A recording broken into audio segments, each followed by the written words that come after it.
Hrvatsko oružje pojavilo se u Siriji, što od siječnja do danas pokazuju brojne video snimke s obje zaraćene strane, i iz izvora sirijske vlade i državne televizije poput ove snimke i iz izvora sirijskih pobunjenika prikazanih na ovoj snimci. Vlada je to demantirala, ali neimenovani američki dužnosnici u izjavi za New York Times potvrdili su da je oružje u znanje SAD-a prodano Saudijskoj Arabiji koja ga je isporučila pobunjenicima u Siriju. Hrvatsko oružje u Siriji možda zapravo nikad ne bi bilo otkriveno da ga nije primijetio Eliot Higgins. Ono što je neobično i nezapamćeno zapravo u dosadašnjim ratovima je način na koji ga je otkrio. Sjedeći za računalom u svome domu u predgrađu engleskog grada Leicestera, 3000 milja daleko od Damaska. Eliot Higgins je bloger koji prati i analizira snimke koje sami pobunjenici objavljuju na YouTube-u. U svojoj bazi ima 450 kanala koje svakodnevno proučava. U svome domu pokazuje nam prvu snimku s hrvatskim raketnim bacačem M79, poznatijim kao Osa. I'd always tracked what weapons were being used, and this was the first time I'd ever seen a weapon like this used in Syria.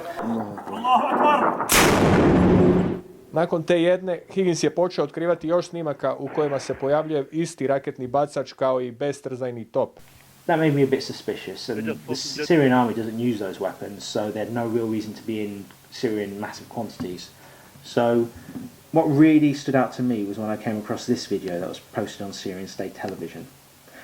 And what we have here, we have M79 also rocket pods, the ammo for the weapons, the M60 recordless gun with lots of ammo, RPG-22 rocket launchers, and these are RBG-6 40mm grenade launchers, and these weapons are actually copies of a South African weapon that are manufactured in Croatia.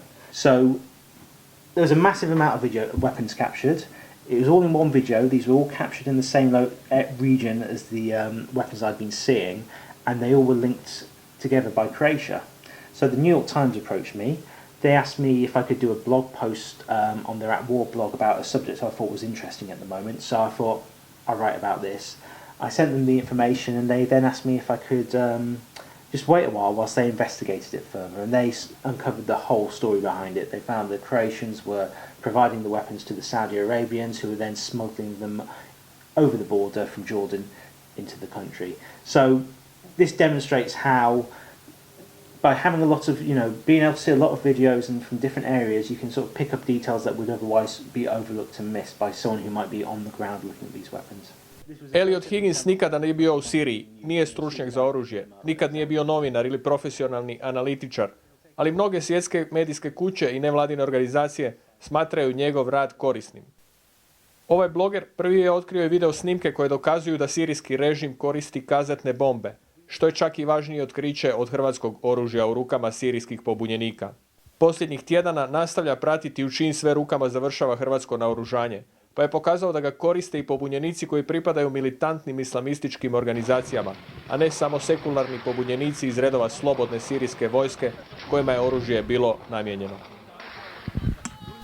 I've already seen these weapons spreading beyond the groups that were supposed to receive them. I've already seen them reaching groups that are outside the Free Syrian Army. They're groups like Jabhat al-Nusra.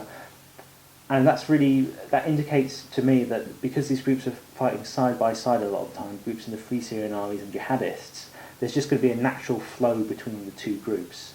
And because these weapons use a kind of ammunition that's fairly unique to those weapons, and they're not something that the Syrian army uses, and they aren't something that's really available on the black market, if the people providing the ammunition for these weapons cuts off those supplies, these weapons become useless quite quickly.